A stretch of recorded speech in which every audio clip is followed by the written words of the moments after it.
vers le ciel, les corbeaux continuent à apporter le repas à Élie, matin et soir.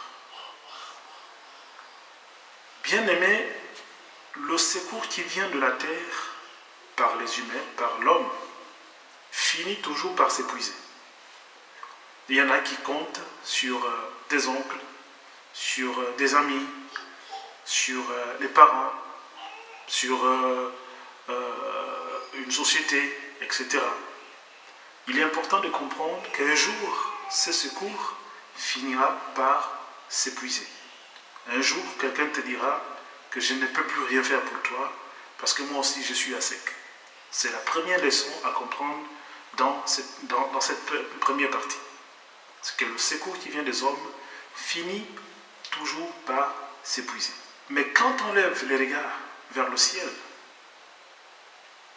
on est toujours rayonnant de joie.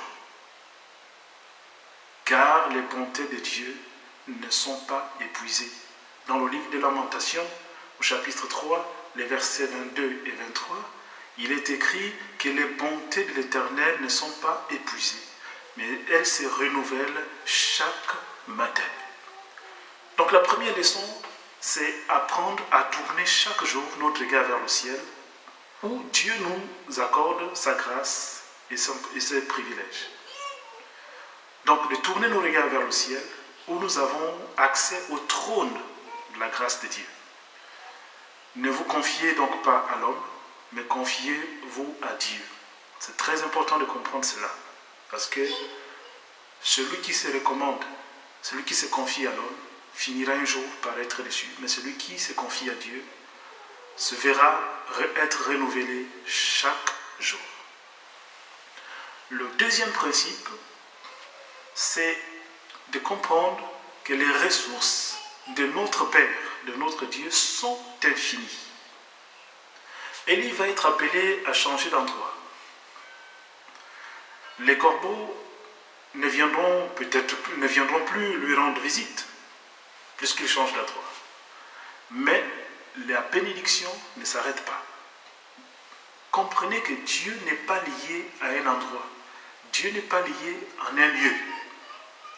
Dieu reste Dieu. La bénédiction n'est pas liée en un lieu ni à un moyen particulier. C'est Dieu notre Père qui est la source de toute bénédiction. C'est important de comprendre ça. Dieu notre Père est la source de toute bénédiction. La Bible déclare que mon Dieu pourvoira à tous vos besoins selon sa richesse et sa gloire en Jésus-Christ, selon Philippiens, au chapitre 4, le verset 19. Donc que ce soit besoin matériel, besoin financier, besoin spirituel, besoin affectif, besoin physique, personnel, etc., etc., c'est Dieu lui-même qui en a en réserve. Et c'est Dieu qui donne. Jésus a précisé que le Père va nous accorder ce que nous lui demandons en son nom. Tout ce que vous demanderez au Père à mon nom, croyez que vous l'avez reçu et vous le verrez s'accomplir. N'oublions jamais de préciser dans nos prières que c'est par Jésus que nous soumettons cela.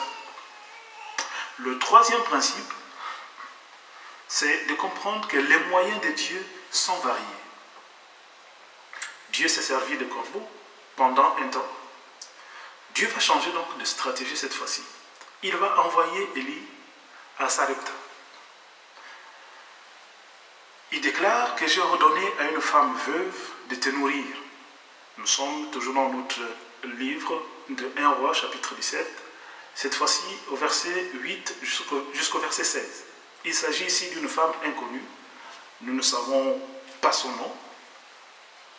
On nous parle simplement d'une veuve qui était donc à Sarepta. Alors donc, Dieu lui dit, je vais t'envoyer dans cette fameuse ville parce que j'ai ordonné à une veuve de te nourrir. C'est une étrangère et de plus, elle est pauvre et sa situation est très